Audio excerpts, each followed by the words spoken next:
তাই তুমি উঠান হুড়তাছো কে? দেও আমি হুড়ি। না আমি হুই তাই কি হবো ভাবি? না তোমার এত কষ্ট করো না, দেও আমি হুড়ি। দেও। মা তুমি যে ফুপুরে আদর দিতে দিতে মাথা উঠাতেছ, কবে যে মাথা উঠে নাচবো তুমি টেরি পাবে না। আই তুই এখানে কি কইতাছ? ঠিকই কইছি, তুমি ভাইবা দাও। কাপড় দিবার গেলে কাপড় দিবার দাও না, রান্নার গেলে রান্নার দাও না, থাল বাসন দিবার গেলে থাল বাসন দিবার দাও না। আবার ফুপু খাইবার গেলে বড় বড় মাছের পিস দাও। তার জন্য আমি কইতাছি একদিন হলেও তুমি ঠিকই বসতাবে। অবুঝি তুমি কইলে আবার বাবুর কথাই রাগ করে না, ও ছোট বুলা হান কইতাছে কই গে। না আমি রাগ করি নাই।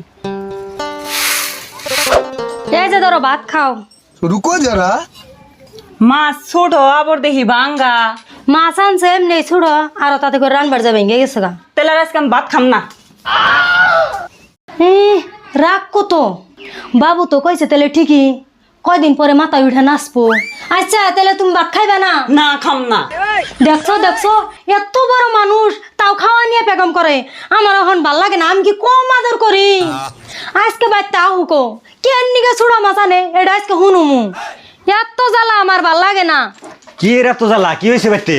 কি আবার তোমার এত বড় বোন কালকে ছুড়া মাছ আনছো দেখে আজকে ভাতই খাইলো না।